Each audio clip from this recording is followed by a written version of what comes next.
There is only one animal who can tell you if she is happy and wants to mate. That is Koko, the silverback gorilla. And she saw me, the blue-eyed simian. She was intrigued. In front of you is comedian Robin Williams with his friend Gorilla Koko. Here she takes his glasses from him and wears them proudly. Here she asks the comedian to tickle herself and then hugs him and tells him she loves him. Koko the gorilla is a unique primate that has learned over 2,000 words in sign language.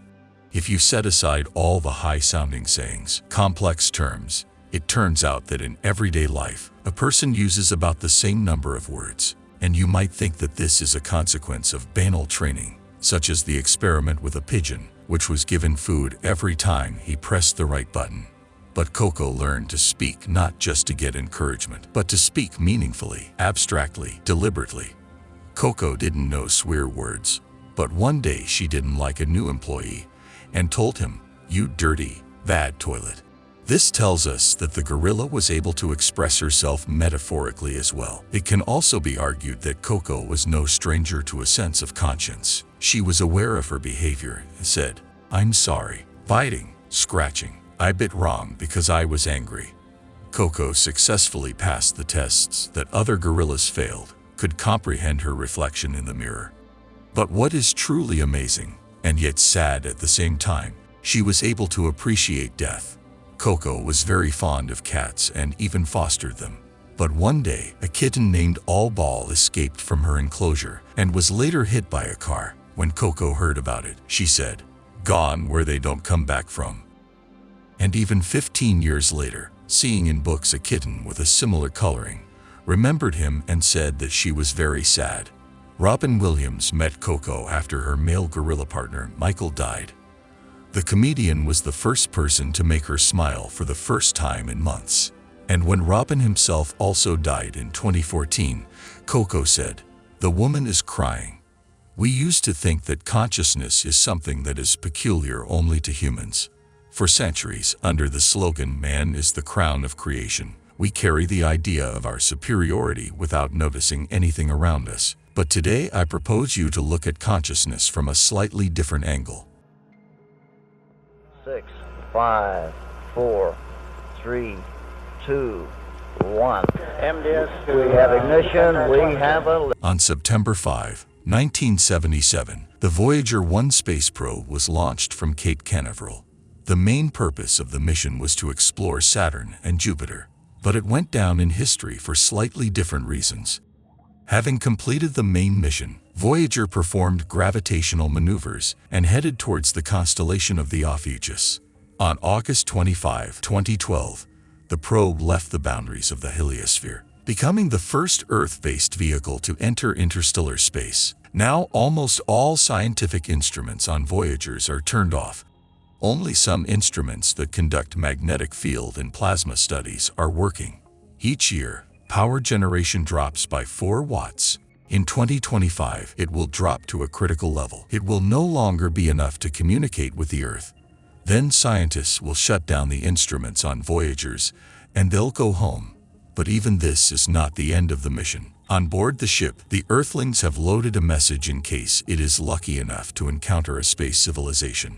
It's a gold disc with information about Earth civilization, a map of pulsars to discover our star system, a radiation pattern of the hydrogen atom for metric and time units, photos of Earth's solar spectrum, and audio recordings with many greetings, songs, and images. Since Voyager took to the skies in the late 70s, the messages left on the disk have been subjected to a great shaft of criticism. We're used to judging intelligence and consciousness from the perspective of our species, even extrapolating information perception from observations of the creatures around us. But where is the guarantee that the alien inhabitants will have eyes, hearing, smell? Even if they do, there is no guarantee that their sensory perception of information will be similar to ours. For example, they may see only blurred images, like a whale shark whose vision is adapted only for life in the depths of the ocean. Or they may not perceive the spectrum of sound that we do, so that all our greetings and music will be just white noise. What about the cultural differences that are sure to be there? Here's an example. Nuclear waste retains its hazardous properties for thousands of years, and when designers were tasked with developing images that would warn of the dangers in the disposal area, many, of course, first thought of the skull. But the thing is, even in modern cultures, the skull is not always synonymous with something bad and dangerous. At the end of the 20th century, the Waste Isolation Pilot Plant Project set out to develop a danger message that would be understood not only by our descendants, but also by any creature with intelligence. Among the pile of various ideas is one in which massive physical barriers would be placed at the burial site to inspire a sense of discomfort, fear, and something unnatural.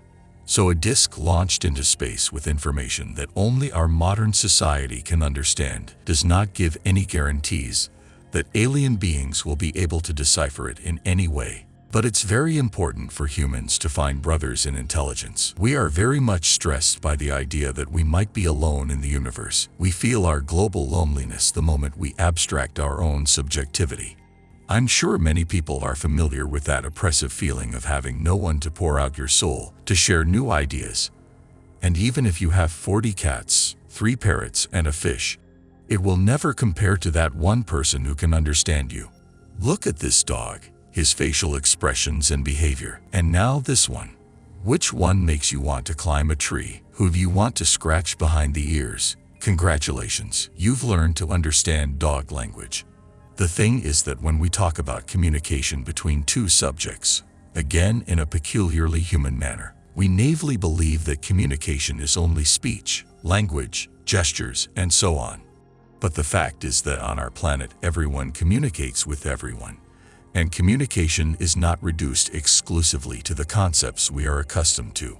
For example, we easily understand body language and recognize when someone is feeling joy, pain, peace, anger, fear.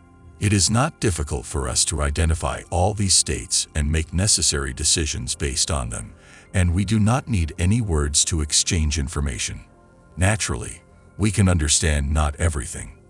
Ants are some of the most social creatures on the planet, and they communicate chemically. Of course, humans can't pick up such subtle signals, but that doesn't mean they don't exist. Heat, chemistry, activity, electricity, vibration, light, all of these and more are used by Earth-type beings to store and transmit information. To process and transmit this information in one way or another requires some kind of thought process, which leads us to wonder if animals don't have consciousness. Biosemiotics, which studies sign processes and meaning behavior in animal systems, suggests that animals have some form of consciousness. For example, that mirror test that Koko the gorilla passed is also passed by several other species of monkeys. The mirror test was developed by psychologist Gordon Gallup in 1970 to assess self-awareness in animals. In this test, an animal is placed in front of a mirror and an inconspicuous mark is placed on its body. If the animal uses the mirror to examine and remove the mark, it is considered a sign of self-awareness. In addition to primates, dolphins, elephants, magpies, and even stingrays successfully pass the test. Earth-type living creatures can also build complex social interactions. Empathy and altruism, manifested in animal behavior, demonstrate the complexity of social structure and the capacity for emotional experience. In 2004, Thailand experienced one of the largest tsunamis in the country's history, killing 8,500 people. 8-year-old Amber was on the brink of death, but help came from when she wasn't expecting it. Amber was riding on the back of an elephant near a tourist beach when the earthquake started. The elephant became worried and suddenly ran away from the shore, dragging Amber with him. Despite the panic and surrounding chaos, he carried the girl to safety on an elevated area, away from the approaching wave. This case demonstrates the exceptional behavior of elephants, their sensitivity to danger and their ability to respond to threats by protecting others, including humans. The rescue of Amber was an example of amazing animal-human interaction, emphasizing the potential empathy and altruism of elephants. Rats free their relatives from traps even when there is no direct benefit to them. They share food with other rats, especially if they know another rat is starving. Bonobo monkeys, on the other hand, tend to comfort each other even after minor conflicts. Social interaction of terrestrial creatures is also expressed in the ability to build complex hierarchical systems. Ant colonies, beehive, wolf packs, primate tribes, human states. Western tits are known for their ability to memorize where they hide food. In experiments, birds have demonstrated the ability to remember what they hid, where and when. This ability suggests that birds have episodic memory, which is part of the subjective experience of being aware of the past. New Caledonian crows are capable of solving complex tasks that require the use of tools. In one experiment, crows used a sequence of tools to obtain food. The ability to plan and solve tasks indicates the presence of an internal mental process, an awareness of one's actions, which indicates subjective experience. Sheep showed the ability to recognize and remember the faces of other sheep and humans. They show preference for familiar faces. The ability to recognize and prefer familiar faces suggests the presence of subjective perception of emotional connections. Based on all the above, we can more likely say that consciousness is possessed not only by humans, but also by some animal species. It is very difficult for people to realize this, because for many thousands of years people believe in their exclusivity and confirm their inability to accept a different kind of thinking. Naturally, when scientists declare that consciousness is not only in humans, most people enter a phase of denial, unable to accept their lack of uniqueness. All because instead of looking at the beautiful nest of the bowerbird, we accept the fact that they have imagination, which is expressed in creativity, which in turn is part of consciousness. We expect this bird to talk to us, to have conscious conversations, or at least to think in words. But all the latest research on consciousness tells us that consciousness does not have the property of emergentism, and it doesn't appear just like that. When you were a child, the whole world appeared to you by your sight, hearing, touch, as if for the first time. Now, however, you recognized a name and categories for everything. This is good, this is bad, this is a stop, this is a chair, it's a car, a house, a flower, a dog, a cat, a chicken, a man, a woman, a sunset, the ocean, a star. You become bored with the phenomena of the world because they exist for you only as a name. Dry mental concepts limit your vision. Now you perceive your surroundings through a veil of associations about things that envelopes direct, simple awareness. You've seen it all before. It's like watching a movie for the 20th time. You only see memories of objects, and thus you get bored. You see, boredom is the fundamental unawareness of life. Boredom is awareness caught in the snare of the mind. You have to loosen the mind to come to your senses. But tell me, have you often fallen into a routine? When you do the same things day after day and life seems to go into autopilot mode, you no longer need to deeply analyze every action. It's as if you're walking down a well-traveled path. It's like waking up at night to drink a glass of water. You don't even need to turn on the lights because you know every millimeter of your house, and the morning after, you hardly even remember it. You've probably often heard about how our brains work at either 10% or 50%, but it's actually not true. While performing different kinds of tasks, different areas of the brain are activated, and even in a resting state, the brain is still working, supporting important life processes. To put it in other words, it is working at 100%. So alas, you will not get smarter because of some miracle pill. You will have to read books and watch documentaries. However, he does not need to keep all thought processes in the active phase. Some of our habitual activities go into passive mode. In science, this is called DMN or default mode network. But there are deeper states, like when you are asleep, in a coma, or being born. Yes, we cannot claim that a baby has no consciousness. It is rather like a blank slate on which you can put information, experiences, modus operandi. Such a state is called basic level of consciousness. This state can be compared to a kind of standby mode for the brain when it retains basic functions, but does not perform any active activities related to perception, thinking, or responding to the world around it.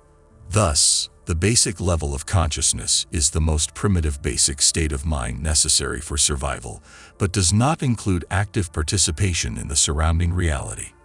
Many animals have some basic mechanism of consciousness that allows them to maintain vital functions, respond to their environment, and perform instinctive actions such as finding food, defending themselves from threats, and caring for their offspring. If you think having consciousness in animals is crazy, we can dig a little deeper and you won't think so anymore.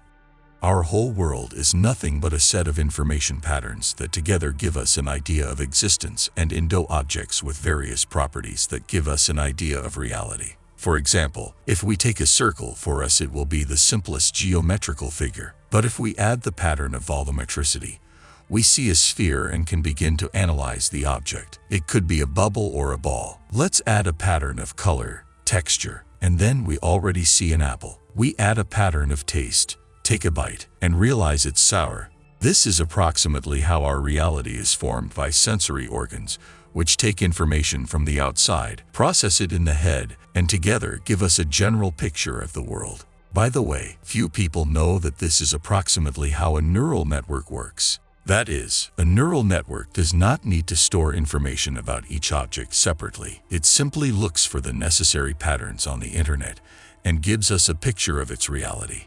That's why an algorithm like ChatGPT weighs only 350 gigabytes, not like the entire internet. And just as a neural network takes information from the internet and generates a response based on it, so too do we take information from the outside world and generate our reality. Most often, when we talk about ourselves and the surrounding reality, we inadvertently separate ourselves from it, although in fact, we are the same physical object, all in the same physical reality as a neural network, all the same part of the internet, all the same algorithm as the algorithms of 1,000 other sites. It's just a little bit more complicated. And it turns out that we don't create any new information. We just pass it through, just like a receiver passes radio waves through. The theory of integrated information suggests that consciousness is related to the level of information integration in a system. According to this theory, even simple physical systems can have a minimal level of information integration, and therefore a minimal level of consciousness. Stone consisting of atoms and molecules may have some level of information integration, respectively some level of consciousness. In philosophy, this is called panpsychism. It is most often put in opposition to the emergent nature of consciousness. Panpsychism assumes a holistic picture of the world in which mental and physical properties are inseparable. This picture eliminates the need to find explanations for why the mental arises from the non-mental. In other words, the next time you want to cuss out the couch you bumped your pinky finger on, think again in case the couch takes offense. Can we dig a little deeper? Yes, we can. Imagine a coin that can be heads and tails at the same time. It's a complete picture of the world. It's called superposition. When we flip a coin and we get either a head or a tails, it's called a reduction. The orchestrated objective reduction hypothesis suggests that such processes occur in the microtubules of our brain, and the result of this reduction affects our consciousness. It's just like Schrödinger's cat, except instead of the usual boxes, the matter takes place in our cranium. And our consciousness, as the main mechanism of information processing, is that fundamental property of an intelligent observer, which destroys superposition and divides the universe in two at the moment of choice. The microtubules of our brain can maintain quantum superpositions of tubulin dimers, which creates quantum coherent states. These quantum states are governed by biological processes such as the electrical activity of neurons, interactions with other molecules, and cellular structures. In the context of the orchestrated objective reduction hypothesis, choice plays an important role. After all, it is choices that shape our reality as it is. If you recall the key moments of your life, at that time you probably faced some choice to go on a date or stay at home, to study before an exam or have fun with friends, to accept a promising job or start your own business. All of these have made our lives what they are, but only in this version of our universe. This is Stanislav Petrov, an officer on duty at the command post of the Early Warning Missile Attack System. On the night of September 26, 1983, he received a signal about the launch of 5 intercontinental ballistic missiles from the United States. Stanislav was faced with no easy choice at all: to strike back as required by regulations or to leave things as they were, expecting either death or additional data.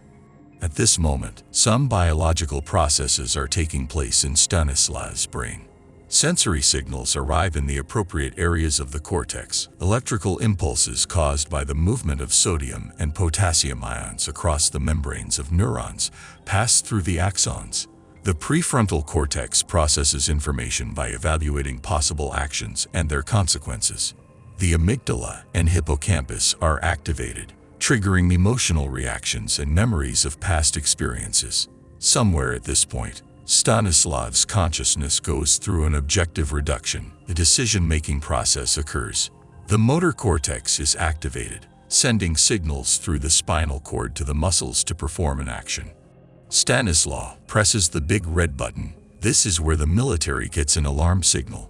Nuclear war has begun. Hundreds of missiles soar into the sky and fly towards the States. The U.S. is striking back, casualties number in the hundreds of millions. The Earth is plunged into a nuclear winter. The unlucky survivors die long and painful deaths. Humanity has fallen at its own hands. However, this story is from a reality where Stanislav jumped to conclusions. In the reality where you and I are now, he risked everything he could, sent a notification of a technical error, which in fact saved the whole world. But there is a reasonable question. Do we control the quantum world, or the quantum world controls us? The camera on your phone does not create reality. It sees and records it. Similarly, our eyes are more of a receiver of the visual realization of reality.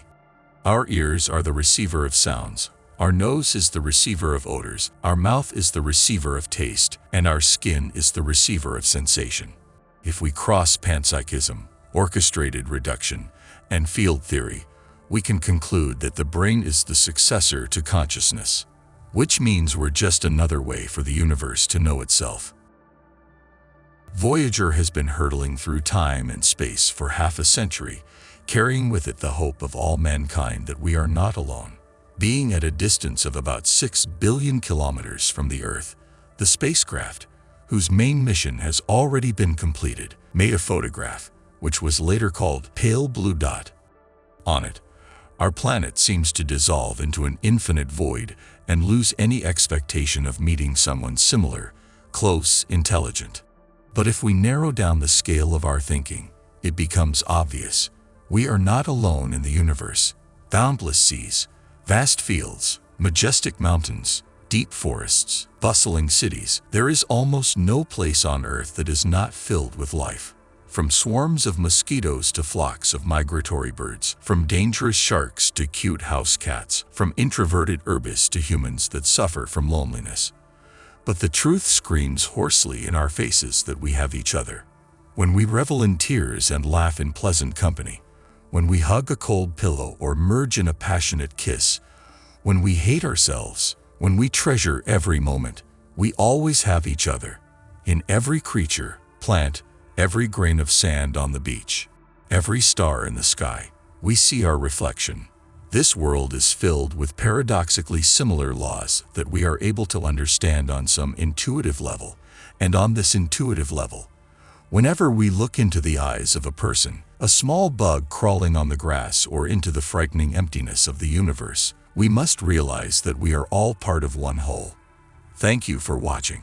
Write in the comments what you think about the topic of the video. If you want to support my channel, the link is in the description.